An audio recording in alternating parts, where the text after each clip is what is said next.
How to get Instagram app on any Mac. So here's how to get and use the Instagram app on any Mac, including MacBook Air, MacBook Pro or iMac.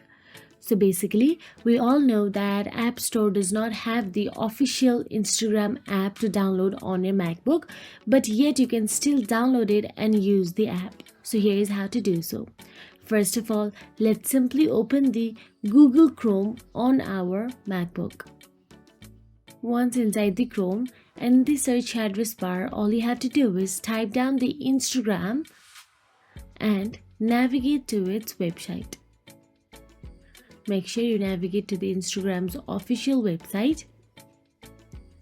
Now, once you're inside the Instagram, all you have to do is tap on the three-dot icon available at the top right corner of your screen and a drop-down menu will appear.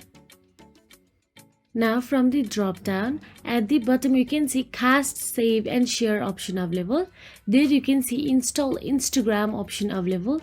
Simply tap on it and it will begin the installation process by confirmation of install again. So now here you can see it has been downloaded in the Chrome app. Now you can use the Instagram app on your MacBook very easily. If you found this video helpful, please like, share and subscribe, and thank you so much for watching.